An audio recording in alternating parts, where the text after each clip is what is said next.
Hello बच्चों, so let's understand the question first. The question says NiCO4 and NiNH3 2 plus do not differ in. ठीक है, तो इनमें क्या होगा, कुछ सिमिलरिटी है कुछ डिफरेंस है। तो हमें ये देखना है कि ये किसमें सिमिलर नहीं है, डू नॉट डिफर इन किसमें डिफरेंट नहीं है। So not similar, do not different किसमें डिफरेंट नहीं है। सो सबसे पहले इनका हाइब्रिडाइजेशन चेक करना पड़ेगा, ज्योमेट्री निकालेंगे, EANB कैलकुलेट करेंगे। ओके, सो सबसे पहले हमें दिया गया है NiCO4। हमें पता है निकल यहाँ पर न्यूट्रल है क्योंकि CO न्यूट्रल लिगेंड है ना, Ni इज न्यूट्रल। सो देखिए यहाँ पर जो कॉन्फ़िगरेशन रहेगा वो क्या होगा, 4s2 3d8। तो यहाँ पर स्ट्रॉन्ग फील्ड लिगेंड है, पेयरिंग होनी चाहिए, है ना। तो यहाँ पर देखिए पहले कॉन्फ़िगरेशन बनाते हैं निकल का।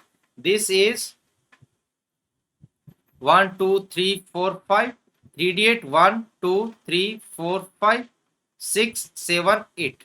This is 3d, then 4s and after that 4p। ठीक है, तो यहाँ पर 4s में भी इलेक्ट्रॉन है, तो हमें पता है कि s पक्का यूज होता है, तो s के इलेक्ट्रॉन को शिफ्ट करना पड़ेगा 3d में। तो यहाँ पर जो नया कॉन्फ़िगरेशन बनेगा उसमें क्या होगा, 4s वैकेंट हो जाएगा, 3d फुल फिल्ड है, तो 4s वैकेंट है एंड 3p वैकेंट है। तो इन दोनों को यूज करने के बाद जो हाइब्रिडाइजेशन होगा वो क्या हो जाएगा, sp3। तो sp3 की बात करेंगे, यहाँ पर और सारे केस क्या हो गए, देखिए ज्योमेट्री क्या बनेगी, ज्योमेट्री होगी यहाँ पर क्या, टेट्राहेड्रल। sp3 में टेट्राहेड्रल रहता है। नेक्स्ट हम बात करते हैं ऑक्सीडेशन नंबर। सो यहाँ पर निकल का जो ऑक्सीडेशन स्टेट है क्या है, 0। ज्योमेट्री हो गई। मैग्नेटिक मोमेंट की बात करते हैं म्यू, ये 0 रहेगा, क्यों, क्योंकि यहाँ पर अनपेयर्ड इलेक्ट्रॉन क्या है, 0 है। नेक्स्ट बात करते हैं effective atomic number. So effective atomic number का फॉर्मूला क्या होता है, atomic number that is 28 minus oxidation state 0 plus 2 into CN number. तो कितने लिगेंड है, 4। सो 4 2 जा 8, 8 एंड 8 ऐड करेंगे तो हमारे पास कितना आएगा, 30। अब कंप्लीट इंफॉर्मेशन हम सेकंड ऑप्शन के लिए, सेकंड पार्ट के लिए भी चेक करते हैं। सो हमें दिया गया है यहाँ पर क्या, NiNS3 4 प्लस 2। ठीक है, तो निकल का कॉन्फ़िगरेशन जैसा कि हमें पता है क्या रहता है, 4s2 3d8 रहता है, लेकिन Ni+2 है तो 4s2 हट जाएगा, बचेगा क्या, 3d। सो देखिए इसके डायग्राम बनाते हैं पहले, फिर कहानी बिल्कुल क्लियर हो जाएगी हमारे पास। सो 1 2 3 4 and 5, this is 4s and this is 4।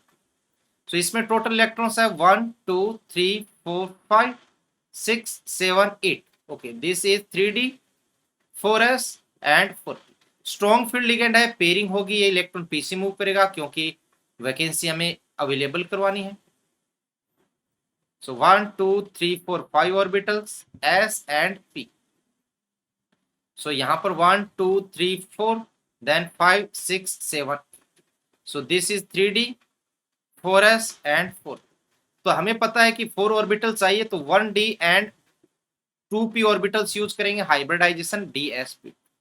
तो बात करते हैं सबसे पहले ज्योमेट्री की। तो ज्योमेट्री यहाँ पर क्या रहेगी, इसकी स्क्वायर प्लेनर रहती है। ठीक है, बात नंबर 2, ऑक्सीडेशन नंबर। निकल का ऑक्सीडेशन स्टेट यहाँ पर +2 है। थर्ड पॉइंट ज्योमेट्री, ज्योमेट्री की बात हमने कर लिया। मैग्नेटिक मोमेंट, मैग्नेटिक मोमेंट 0 रहेगा क्योंकि अनपेयर्ड इलेक्ट्रॉन यहाँ पर 0 है। EAN की बात करते हैं, इफेक्टिव एटॉमिक नंबर। तो EAN देखिए atomic number that is 28। Oxidation state +2 है तो -2 आ जाएगा फॉर्मूले से, +2 इंटू CN नंबर क्या होगा, 4। तो 4 2 8 6 माइनस होगा तो ये बचेगा 34। सो देखिए यहाँ पर हमें बात करनी कौन कौन सी बातें मैच हो रही है और कौन यहाँ पर मैच नहीं हो रहा है, ये हमें चेक करना है। तो देखिए सबसे पहले ज्योमेट्री बात करें तो इन दोनों की ज्योमेट्री मैच नहीं हो रही, क्यों, क्योंकि एक टेट्राहेड्रल है एक स्क्वायर प्लेट। मैग्नेटिक मोमेंट की बात कर रहे हैं तो ये मैच कर रहा है क्योंकि दोनों का ही देखिए हमने कैलकुलेट किया है 0 आ है। बात करते हैं ऑक्सीडेशन स्टेट, मैच नहीं कर रही है। ओके, EAN की बात करते हैं तो ये 36 है वो 34 है, तो ये भी मैच नहीं कर रहा है। तो डिफर 3 में है और किसमें डिफर नहीं है, मैग्नेटिक मोमेंट में डिफर नहीं है। So the option 1 is right. So hope you understand the concept well. Best of luck.